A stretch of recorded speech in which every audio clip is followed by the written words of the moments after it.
Ukrainian President Volodymyr Zelensky will no longer attend a scheduled virtual classified briefing where he was set to address United States senators due to a last-minute matter, according to Senator Chuck Schumer. Zelensky also did not appear virtually at the House briefing, lawmakers say. This comes after Zelensky was set to address U.S. senators in a classified briefing via secure video conference to discuss the ongoing war in Ukraine and advocate for additional military aid. Senate Majority Leader Chuck Schumer announced this briefing a day before a Senate vote on a $106 billion emergency foreign aid package, which includes over $61 billion designated for Ukraine. Schumer emphasized the importance of senators attending the briefing to hear directly from Zelensky about the critical nature of the upcoming vote. Zelensky had previously warned senators in a closed-door meeting in September about the potential consequences for Ukraine without increased U.S. aid. Meanwhile, the aid package faces delays due to disagreements between the parties regarding the inclusion of immigration and asylum policy reforms aimed at reducing migrant flows across the U.S.-Mexico border. Tucker Carlson recently discussed the Biden administration's war spending on his Twitter show. Let's watch. Biden's budget director, the head of the OMB, sent a letter yesterday to Speaker Mike Johnson, imploring him to spend more money in Ukraine. And what they said is they want to revitalize our defense industrial base.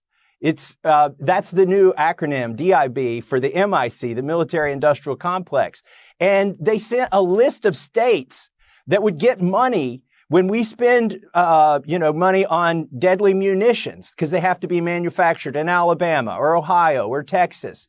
And so, they're saying the quiet part out loud, that congressmen tend to vote for this stuff because a lot of this federal spending that goes to Ukraine is actually laundered back to the military industrial complex.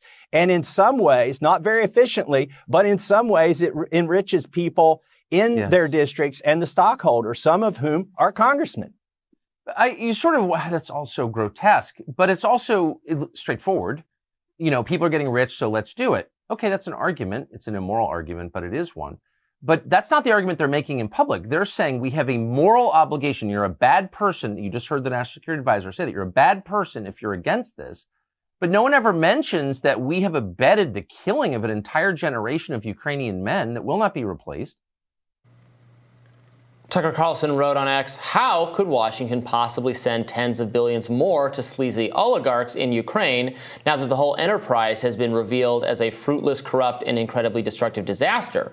Because that's what they always do. Very eloquently explained there by Thomas Massey, who's been on fire lately. Absolutely. Pointing out that, It's being presented to Congress as as almost like an improve the economy plan. And it is true when you move money from when you raise taxes to pay for something and then the product is going to be manufactured, you do make things better for, he's saying that inefficiently for a couple people, for the people who manufacture those weapons. But that's basically just a wealth transfer from the people to specific firms.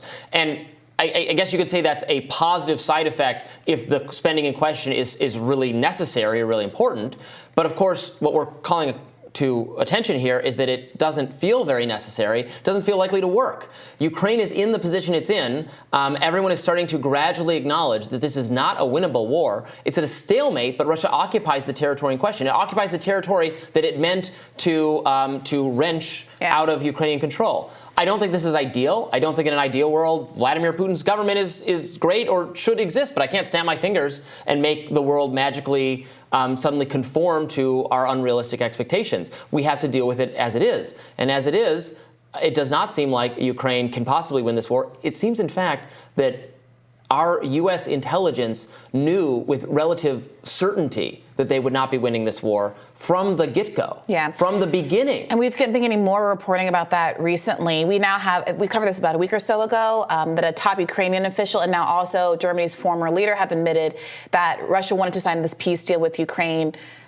like a month after the invasion first happened in March of 2022, but it was these NATO countries, the United States and the UK specifically, that sabotaged that deal. I mean, and also a couple of weeks ago, I think we covered this as well, there was this argument that was made, I think, in response to how the public was not supportive of additional foreign aid dollars going out the door, that, hey, don't worry about this, Americans. This is actually not money going out the door. It's going to inure to your benefit. It's coming back to America. They were trying to sell the idea of the military-industrial complex as a positive job enrichment plan that Americans should be happy about. But you have to start asking the question, if we're going to do that kind of socialism, if we're going to kind of do a spending plan just to have Americans work and have jobs, do we really want to design it so that they are manufacturing weapons of mass killing to be sent to be used, and in some cases, as being argued in Israel, in a way that violates international law? Or do we want to put people to work doing things that actually benefit our American community and don't earn us more enemies all across the world? Yeah, this is kind of going to like a fundamental economic, like the broken windows idea under what Keynesianism, where the economists say, oh, a broken window is a good thing because then you pay the window repairman to fix it, and then he has a little bit more money in his pocket, and he spends it on groceries, and then the grocer has a little bit more money in his pocket. Okay, but if the window's just not broken to begin with, the person whose window it is has a little bit more money to do those same things, to improve to fix his door, or to buy his kid a bike, and then the person who sells the bike has a little bit more money, and they can do, like, it happens anyway. That's the economy. I mean, if the economy is totally dead, you need to kickstart it. That's a different matter. But just spending, I mean, if that were true, then we should like blow up all our bridges, and then we could pay the bridge repairman to fix them. Obviously, that doesn't make any sense. People have the money. You're just moving it in different ways, and you're not creating more of it. I think your analogy makes a really important point about how many kind of social consequences, community consequences, externalities aren't always captured by these kind of formalized economic arguments. There are people who live in these houses who have safety concerns, who don't want to be cold in the winter, whose kids don't want to be cut by the glass on the floor. I mean, this is obviously just a strained analogy. But when you have people doing the decision making who are on the very far abstracted side of that equation, trying to tally numbers about what window sales are going to happen this year, then you lose sight of the community level effects.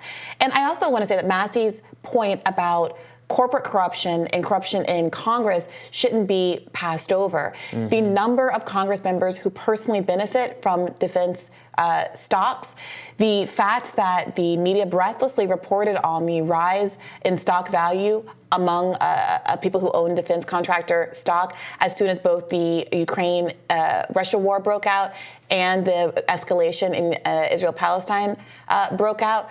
It's a craven admission of how backward our society is. I mean, when Joe Biden was picking his cabinet and picked a former Raytheon board member as his Secretary of Defense, many of us on the left rung alarm bells. What do we think Lloyd Austin is going to do? What do we think his incentives are going to be? Is he exactly one of those pencil pushers that we were talking about in your analogy, who's looking at these high-level numbers on a page instead of thinking about how this is going to impact people's lives? And I would remind folks that in response to that critique from the left, a lot of liberals said, you're only criticizing him because he's black. So this is the world that we live in. One of my favorite economic pieces of writing is Frederick Bastiat's The Candle Makers Petition, where he creates this fictional scenario where candle makers lobby the French government, he was writing in the 19th century, to blot out the sun, because that would be the best job creation program for the candle makers. Always great to see Thomas Massey on in conservative media talking to Tucker Carlson. Very interesting conversation there. More Rising right after this.